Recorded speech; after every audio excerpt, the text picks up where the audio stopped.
I wasn't meant to hear it. I was still in my garage late one evening, hands dirty, tools spread out like I'd left them mid-thought, when two voices drifted in through the open side door from the sidewalk. They weren't arguing. They weren't whispering in panic. They spoke calmly, confidently, like this was a plan they'd already used before. One voice was unmistakable. Celeste Whitmore, the HOA head. The other belonged to someone from the board. Before Christmas, Celeste said, flat and certain, "If he doesn't fold, we fine him until he loses the house." They were talking about me. My wife and I had only been in Red Willow Ridge for a few months. We moved there for quiet mornings, for a garden, for the kind of peace you earn after a lifetime of work. Instead, I was being discussed like a problem to be eliminated. Not a neighbor, not a person, a line item.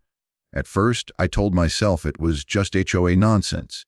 Letters in the mailbox, citations over nothing, thinly veiled threats. But when I finally pulled out my old surveying tools, the ones I hadn't touched since retirement, I found something that made my stomach drop. Their prized clubhouse wasn't near my property. It was built on it. And in that moment, I stopped being afraid. If you want to hear more true stories like this, make sure you hit that subscribe button to HOA Gone Wild. And tell me in the comments, where are you watching from? I came to Red Willow Ridge for one reason, and one reason only: to disappear quietly into retirement. After decades of measuring landlines, reading plats, and fixing other people's mistakes, I was done with noise, deadlines, and conflict. I had spent years as a land survey technician before running a small construction outfit of my own. I knew property. I knew boundaries. What I wanted now was peace. My wife, Eleanor Brooks, wanted the same. She had taught high school English for more than 30 years, managing classrooms full of teenagers with patience and grace. When we bought the house, we did it the old-fashioned way. No risky loans. No stretching beyond our means. Just savings, paperwork, and a plan to live simply. We talked about mornings in the garden, afternoons with books, and evenings where the loudest sound would be crickets or the wind through the trees. For the first few months, Red Willow Ridge felt like exactly that dream. Neighbors waved when they passed. Kids rode bikes in lazy circles on the street. People minded their own business. I set up a small woodworking bench in my garage. Nothing fancy, just enough space to make shelves, birdhouses, and the occasional gift for a neighbor. Eleanor planted tomatoes and peppers along the side fence, her hands in the dirt, smiling in a way I had not seen in years. It felt earned. It felt safe. Then Celeste Whitmore showed up. She didn't arrive quietly. She arrived like a storm wearing a smile. Within weeks, everyone knew her name. She spoke loudly at gatherings, dropped phrases like protecting property values and community standards, and made sure people noticed her. Before long, she positioned herself as the HOA head, presenting it as if no one else could possibly do the job as well as she could. That was when the letters started. The first citation came from my garage workshop. According to the HOA, it was visually inconsistent with community aesthetics. I laughed when I read it. The garage door stayed closed. Nothing was visible from the street. Still, I paid the fine. It was small, and I told myself it was easier to comply than argue. The second citation was for Eleanor's vegetable garden. They called it unauthorized agricultural activity. That one made Eleanor cry. She had spent her life following rules, teaching kids to do the same, and now she was being treated like a troublemaker for growing tomatoes. The third letter accused me of running a commercial operation out of my home. That one carried a larger fine and heavier language. Continued violations may result in further enforcement actions. I paid again.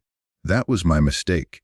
Each payment wasn't resolution, it was confirmation. To them, it meant I would comply without a fight. that I would choose convenience over resistance, that I was, in their eyes, easy, profitable. The tone of the letters changed after that. They arrived by certified mail. The language became colder, more aggressive. Deadlines were shorter. Penalties were higher. Eleanor started checking the mailbox with dread. She stopped sleeping well.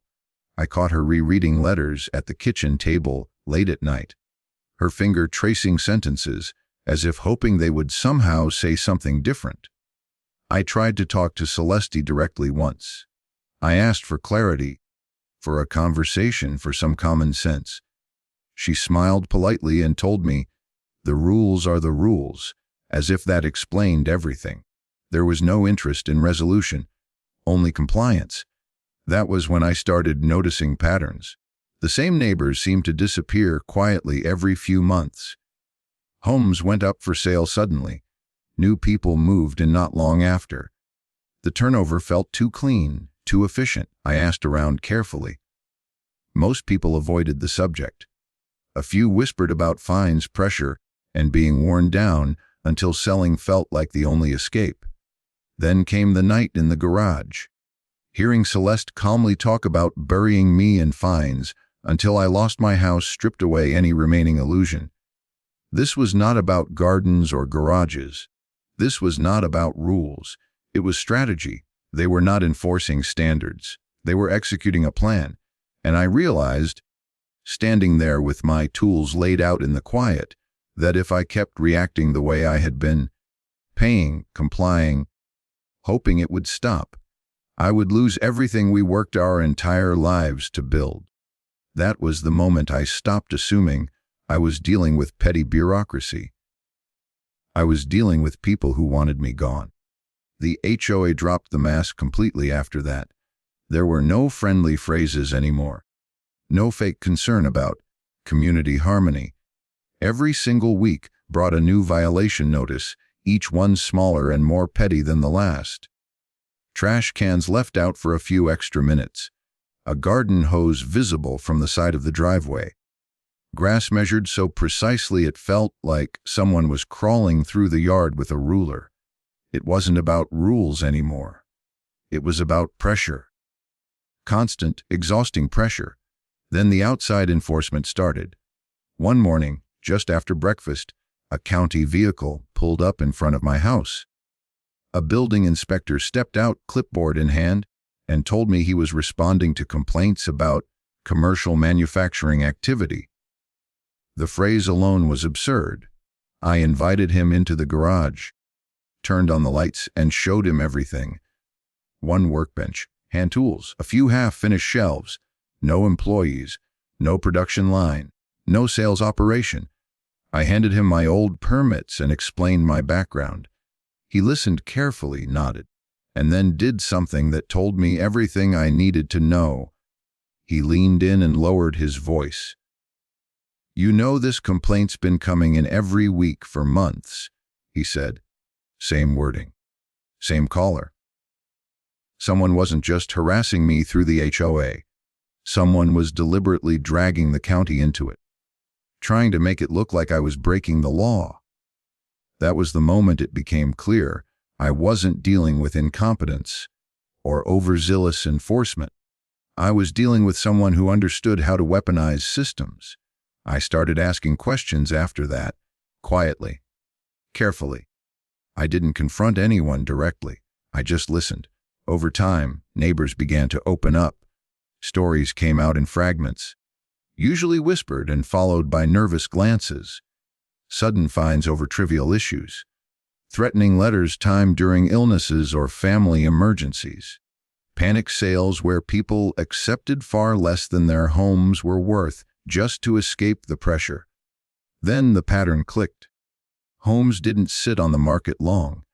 They flipped quickly, sometimes within weeks. And the same names kept appearing on listings and paperwork. Celeste had connections, deep ones. The HOA wasn't protecting property values. It was clearing inventory. Right on schedule, Celeste escalated again. A notice went out announcing an emergency rule update. According to the new rule, Any workshop had to be completely concealed behind a tall, professionally installed privacy fence. The cost estimates were outrageous.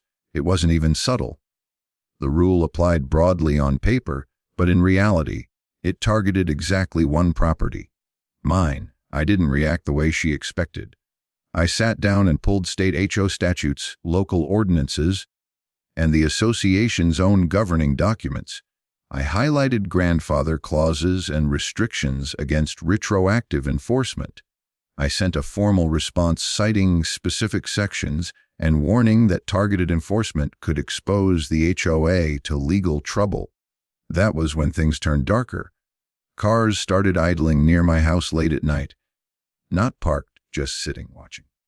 One evening, I noticed fresh markings near my fence line, measuring tape impressions in the dirt, stakes that hadn't been there before. Someone was documenting my property without permission. I installed cameras the next day. It didn't take long. One night, the alerts went off. Footage showed a woman moving slowly along my fence with a clipboard and camera. I recognized her immediately. She was Celeste's assistant. She measured, photographed, and left without ever stepping onto the sidewalk. She was on my land. The realization settled in slowly and heavily. This wasn't enforcement. It was surveillance. And then came the final move. A thick envelope arrived, stamped and official-looking. Inside was a survey report prepared by a licensed professional. According to the document, my fence encroached on HOA common area. The language was firm, the conclusion absolute. The demand was immediate removal or substantial fines. On paper, it looked devastating, but the numbers were wrong. I knew they were wrong the moment I read them. The bearings didn't match county records. The reference points were off. Anyone unfamiliar with land boundaries might have panicked. That was the point. Celeste had hired a surveyor to create a weapon. She didn't know who she was dealing with. Because as I stood there holding that report, I felt something shift. The fear that had been building for months drained away, replaced by focus. I hadn't touched my old surveying equipment in years, but I knew exactly where it was stored. And I knew that if they were willing to lie on paper, the truth was about to hit them harder than they ever imagined. That survey wasn't the end of the pressure. It was the beginning of their mistake. The survey report arrived like a verdict already decided. Thick paper, official formatting, confident language that didn't leave room for discussion. According to the surveyor Celeste hired, my fence encroached onto HOA common land, and not by a trivial amount. The document demanded immediate removal, warned of escalating fines, and carried that familiar tone meant to make ordinary people panic and comply without asking questions. I didn't panic. I knew it was wrong the moment I read it. The bearings didn't line up with historical markers. The reference points were suspiciously vague. The measurements ignored permanent landmarks that had existed long before the HOA ever formed. To someone unfamiliar with land records, it would have looked airtight. To me, it looked rushed. That night, I pulled out my old equipment. The same tools I used for decades before retirement. Weathered notebooks, county plats, original subdivision filings. I hadn't touched them in years, but muscle memory took over the moment I started laying everything out on the table. The next morning, I re-established my boundary markers the way I had done hundreds of times in my career. I followed original county records, not HOA interpretations. I worked slowly, carefully, double-checking every line. When I finished, the result was exactly what I expected. My fence was clean, legal, exact. It sat fully within my property line, precisely where it had always been. But something else caught my attention as I continued tracing the boundaries outward. At first, it didn't register emotionally. It was just a discrepancy, a line that didn't match what I had always assumed. I followed it again, then a third time, just to be certain. That was when I saw it, the HOA clubhouse. The foundation wasn't close to the boundary. It wasn't brushing it or overlapping by inches. It was well past it, several feet into my property. The parking area followed the same pattern, spilling over the line as if it belonged there. I stood there longer than I expected to, staring at the measurements, feeling something cold settle in my chest. Years earlier, when the neighborhood was first developed, someone had pushed that structure beyond its legal limit. Maybe it was intentional. Maybe it was laziness. Maybe they assumed no one would ever notice. And for years, no one did. The HOA had been operating on stolen land, not metaphorically, not questionably, literally. Meetings, votes, threats, enforcement letters. All of it had been conducted from a building that sat on property they did not own. And suddenly, the confidence in that fraudulent survey made sense. They weren't just trying to find me. They were trying to scare me away before I discovered the truth.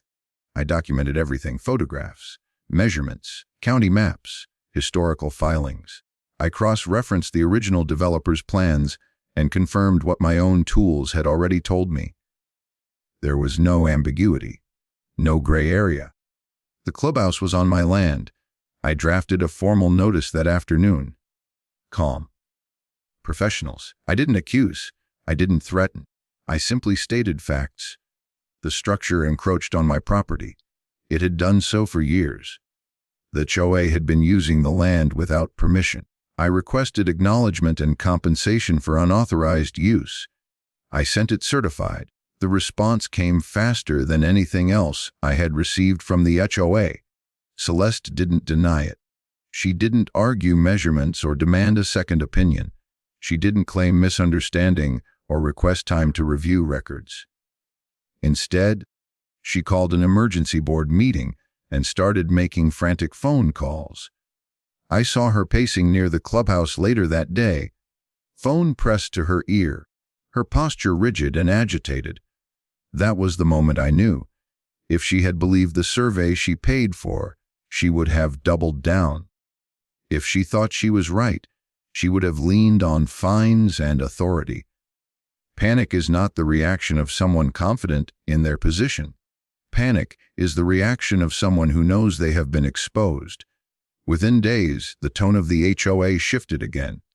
Notices stopped arriving. Emails went unanswered. The silence was louder than the threats had ever been. I could feel the tension humming beneath the surface, like a machine suddenly jammed and overheating. They were scrambling. And for the first time since moving to Red Willow Ridge, I felt something close to control. Not arrogance, not revenge, just clarity. They had tried to erase me quietly, to pressure me into selling and disappearing. Instead, they had handed me proof that their entire operation rested on a lie. I realized then that the fight was no longer about my fence or my workshop or Eleanor's garden. It was about land, and land doesn't care how confident someone sounds in a letter. It doesn't respond to intimidation. It responds to records, boundaries, and truth. From that point forward, I stopped reacting to the HOA's moves. I started setting the terms. And Celeste Whitmore knew it. Celeste didn't retreat. She detonated. The silence that followed my notice wasn't surrender. It was recalibration. Within days, the HOA came down harder than ever. Violations appeared daily now, sometimes multiple in a single afternoon. One for a trash bin being visible for a few minutes. Another for a hose that hadn't even been used. Grass measurements so precise they bordered on absurd. It felt less like enforcement and more like harassment designed to exhaust me into giving up. Then the flyers appeared. They showed up taped to mailboxes, slipped under doors, even pinned to the community bulletin board. Anonymous. Printed in bold, alarming language. They accused me of dragging down property values, of threatening the future of the neighborhood, of being the reason everyone's homes were supposedly at risk. The tone was aggressive, almost hysterical, clearly meant to turn neighbors against me. Celeste made it worse by openly threatening the entire community. At a small gathering near the clubhouse, she announced that if certain homeowners didn't fall in line, the HOA would begin enhanced compliance reviews across the neighborhood. Everyone knew what that meant. Fines, letters, pressure. She thought fear would isolate me. Instead, it united people. Neighbors started coming by quietly, always one at a time, always cautious. They shared stories I'd never heard before. Sudden fines after questioning the HOA. Letters arriving during family emergencies. Being worn down until selling felt like the only way out. Some admitted they had lost money just to escape the stress. Others said they had wanted to speak up, but were terrified of becoming the next target. Eleanor listened to every story with quiet focus. She didn't interrupt. She didn't dramatize. She absorbed everything. One evening, she spread the anonymous flyers across our kitchen table and stared at them for a long time. Then she got up, walked to her office, and returned with a stack of old real estate brochures Celeste had mailed out when she was marketing properties in the area. Same paper. Same print weight. Same layout habits. Same fonts. Even the margins matched. Eleanor looked up at me and said calmly, she didn't even bother hiding it, Celeste still had one move left, and it was the cruelest one. She scheduled a formal noise inspection for early in the morning on a weekday. That alone wasn't unusual, until Eleanor checked her calendar. That morning was her chemotherapy appointment. Something Celeste knew, something Eleanor had mentioned weeks earlier during a tense conversation about missed deadlines and stress. The timing wasn't accidental. That morning, Eleanor dressed quietly and calmly, but I could see the strain in her eyes. The inspection vehicle pulled up just as we were about to leave. I stood in the driveway, documents in hand, while Eleanor sat in the passenger seat, waiting. The inspector was polite, confused, and clearly uncomfortable once he realized what was happening. Word spread fast. That was the moment something snapped in the neighborhood. People stopped whispering. They stopped avoiding eye contact. Fear turned into anger. Whatever sympathy Celeste had left evaporated instantly. Eleanor, despite everything she was dealing with, became sharper than I had ever seen her. Controlled, focused, furious in the quietest way possible. A few days later, while taking out the trash, she noticed something unusual in Celeste's bin. Shredded paper. A lot of it.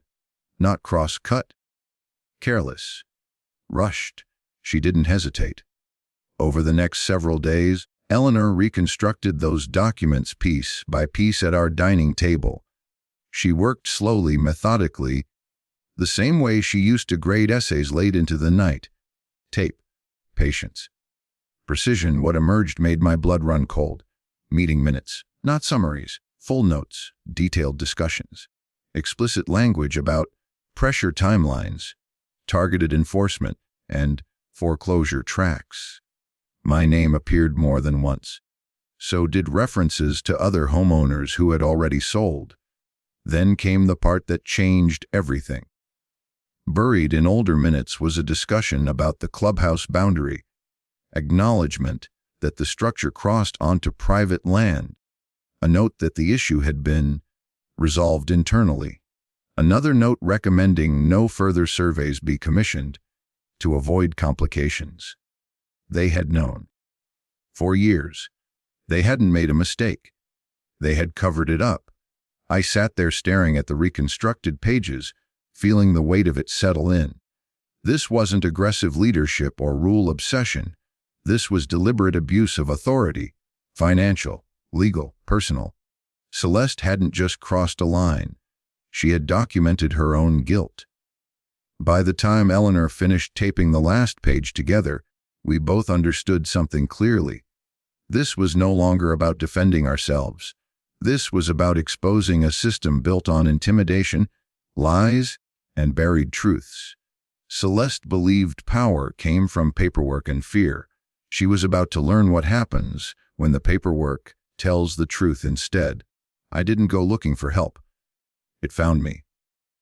A few evenings after Eleanor finished reconstructing those shredded documents, a man knocked on our door just after sunset. He introduced himself as Thomas Reed, a neighbor from 3 streets over. I knew the name vaguely but didn't know much about him. He didn't come in angry or excited. He came in careful. He asked if we could talk somewhere private. We sat at the kitchen table. I laid everything out. The survey, the measurements, the notice I sent, the flyers, the surveillance footage, and finally, the reconstructed meeting minutes Eleanor had pieced together by hand. Thomas read silently for a long time. When he finally looked up, his expression had changed. Not shock, not sympathy, something closer to restrained satisfaction. "I specialize in HOA litigation," he said quietly. "And this is extraordinary." He didn't exaggerate. He didn't promise miracles. He simply explained, step by step, what Celeste and the board had done wrong. Trespass, harassment, fraudulent rule changes, abuse of authority, and worst of all, documented intent, the kind attorneys dream of and HOAs fear. We didn't rush, we prepared. Together, we mapped out a coordinated response. A property rights action for the clubhouse encroachment, damages for unauthorized use of my land, harassment claims supported by dates, footage, and witness statements, complaints to state agencies over improper governance, formal challenges to invalidate every rule change that had been passed in bad faith. Everything was quiet, deliberate. That's when Celeste started unraveling. The first sign came just before dawn one morning. My cameras picked up a man in a reflective vest approaching my house. He carried a clipboard and wore a hard hat. He claimed to be responding to an emergency electrical issue. Something didn't feel right. I didn't open the door. Instead, I checked with the utility company. They had no record of a call. The footage showed him circling the electrical panel, trying to access it. When Thomas reviewed the video, he paused the frame and zoomed in. The face was unmistakable. It matched photos Eleanor had already seen. Celeste's boyfriend. That wasn't enforcement. That was intimidation bordering on criminal trespass. We documented it, preserved the footage, and forwarded it through proper channels. Another piece added to the pile. Not long after that, the HOA treasurer reached out. His message was strangely polite. He requested a private meeting and suggested a mutually beneficial resolution. When we met, his nervousness was obvious. He offered a rushed buyout of my property at a price far below market value, speaking quickly, as if he wanted the words out of his mouth before he lost his nerve. In trying to convince me, he admitted more than he realized. He referenced emergency meetings that hadn't been recorded. He implied knowledge of legal exposure. He suggested timelines that matched the harassment campaign. Thomas said very little during that meeting. He didn't need to. Every word was documented. Celeste's final attempt was predictable.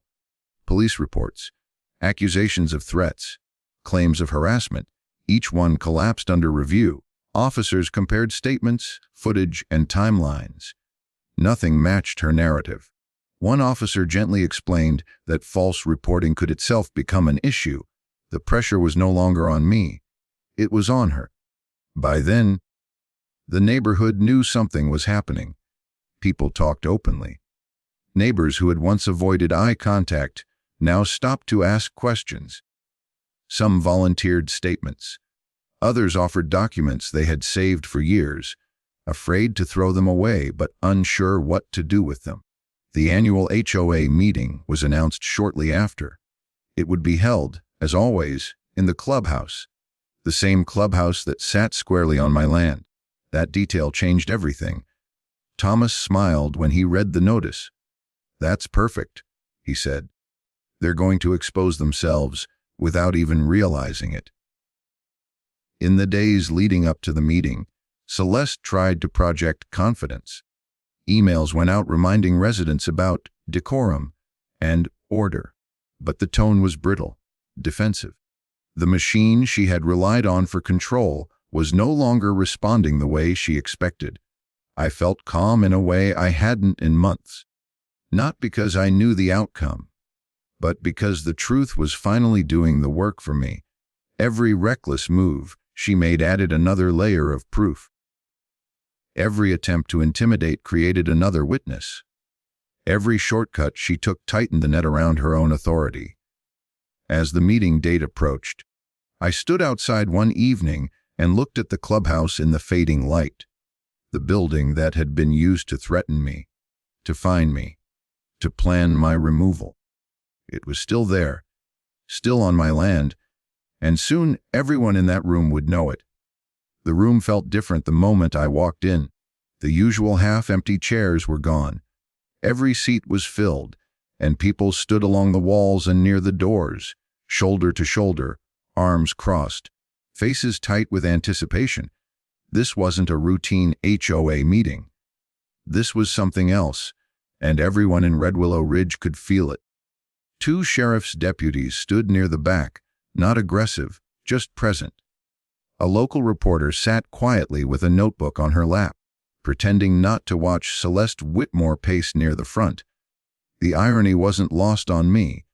We were standing inside the clubhouse, the same building the HOA had used to threaten, fine, and intimidate people for years. The same building that sat squarely on my land. Celeste called the meeting to order with a forced smile and a clipped voice. She launched into procedural language, reminding everyone about decorum and time limits. The harder she tried to sound in control, the more brittle she seemed. When she finally opened the floor for homeowner concerns, the room stayed quiet for a long moment. Then I stood up. I didn't raise my voice. I didn't rush. I walked to the front and placed a large folder on the table beside her. Inside were professional survey maps, enlarged and color-coded, based on original county records. I asked calmly if everyone could see the screen as the first map was projected behind us. The room leaned forward.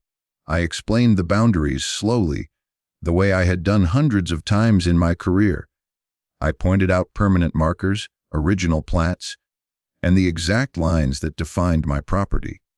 Then I overlaid the clubhouse foundation. Gas rippled through the room. People whispered. A few stood up to get a closer look. The line didn't graze the building. It cut cleanly through it. The parking area followed the same pattern. There was no room for interpretation, no technical trick, just truth. Celeste interrupted, her voice sharp. She claimed there must be a mistake, that the HOA had always owned the land. I calmly invited her to produce documentation. She had none. That was when Thomas Reed stood. He introduced himself simply, stating his name and that he specialized in HOA litigation. Then he began to read, not opinions, not accusations, words, exact words, reconstructed meeting minutes, pieced together from shredded documents. He read passages detailing targeted enforcement strategies, foreclosure timelines, and deliberate pressure campaigns against specific homeowners. My name was read aloud. So were others. Then he reached the part about the clubhouse. A note acknowledging the encroachment. A recommendation to avoid commissioning further surveys. A decision to handle internally. The room went silent in a way that felt heavy, almost physical. Celeste tried to speak again. Her voice cracked. She banged the gavel, demanding order, insisting the documents were taken out of context. No one listened. People were standing now, angry, shaking their heads. Some looked like they were reliving years of stress all at once. A neighbor I barely knew called for a motion of no confidence. Another seconded it immediately.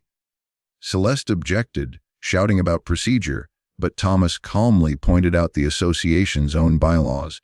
The deputies watched quietly. The reporter's pen moved faster. The vote wasn't close. Hands went up across the room, almost all of them. The motion passed overwhelmingly. The board was dissolved on the spot, effective immediately. Someone else moved to suspend all pending fines and enforcement actions until a new board could be elected. That passed too.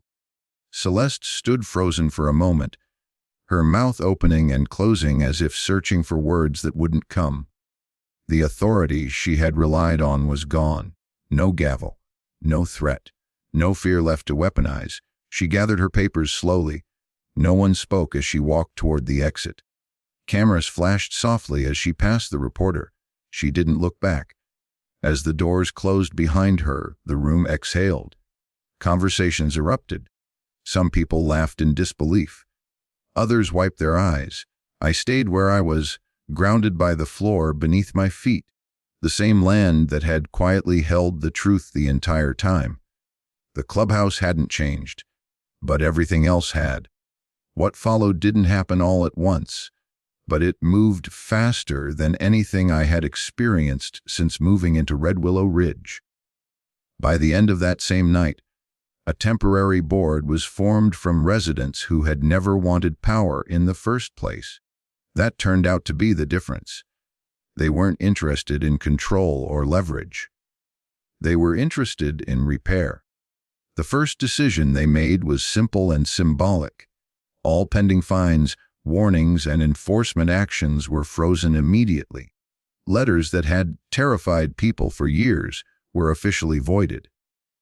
Phones started ringing as neighbors called each other, confirming it was real.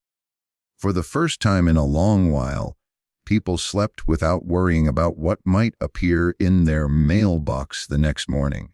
Legal conversations followed quickly after that, not dramatic courtroom scenes or drawn-out trials, but firm, unavoidable negotiations. Once the documentation was laid out, there wasn't much to argue about. The evidence spoke for itself. The HOA's attorneys shifted from defensive language to settlement language almost immediately. Compensation was agreed upon for the unauthorized use of my land, calculated carefully and fairly. The wording of the agreement mattered, and Thomas made sure of that. There were acknowledgments. There were written apologies, not emotional ones, but formal ones that would live on record. Celeste didn't attend any of those meetings. Within weeks, her house went up for sale. No announcements, no explanations. Just a sign in the yard and a listing that moved quickly. Neighbors watched quietly from their porches as moving trucks came and went. There were no confrontations, no gloating. Just a collective understanding that an era had ended. Eleanor and I talked at length about what to do with the settlement. We didn't see it as a victory prize. It felt more like restitution for something that should never have happened. After everything Eleanor had been through, the decision came naturally. We donated a portion to cancer research, quietly and without ceremony.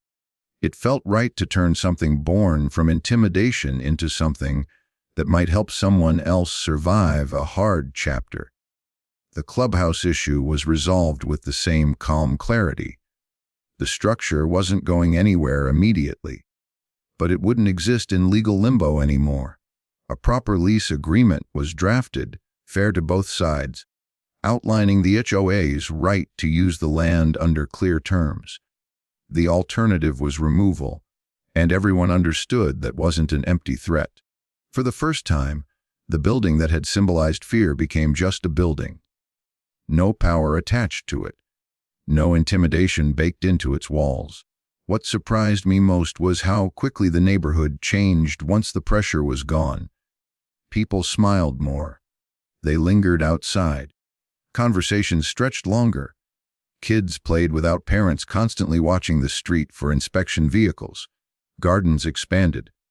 Garages opened. Small signs of life returned, the kind that don't show up on any balance sheet. The new board operated differently. Meetings were shorter. Rules were explained, not weaponized. When someone raised a concern, it was treated like a conversation instead of a threat. Transparency replaced fear, and it turned out most people didn't want chaos or lowered standards. They just wanted fairness. Eleanor started sleeping through the night again. Her energy slowly returned. We sat on the porch in the evenings, listening to the quiet we had come here for in the first place. Not the tense quiet of people afraid to make a mistake, but the easy quiet of a place at rest. Sometimes I would look at the Clubhouse and think about how close I came to never knowing the truth. How easily intimidation could have pushed us out. How many others had already left without realizing they were never the problem. It reminded me how fragile peace can be when authority goes unchecked, and how powerful simple documentation can be when someone finally decides to stand still and look closely. Red Willow Ridge didn't become perfect. No neighborhood ever does, but it became honest, and that honesty changed everything. For the first time since we arrived, Eleanor squeezed my hand one evening and said, "This feels like home now." And it did. When I look back on everything that happened, the lesson feels painfully clear now. Bullies don't actually rely on strength. They rely on fear, paperwork fear, deadline fear. The belief that if a letter looks official enough, most people will panic, comply, and quietly disappear. That's the system they count on. What they never plan for is someone who slows down instead of speeding up, someone who reads instead of reacts, someone who documents instead of arguing. They also don't expect resistance that's calm. They don't expect patience. And they definitely don't expect someone who understands how land, records, and truth really work. Red Willow Ridge is different now. Not perfect, but honest. Neighbors talk to each other again. People wave without wondering if they'll be punished for it later. The HOA still exists, but it serves the community instead of terrorizing it. Rules are explained, not weaponized.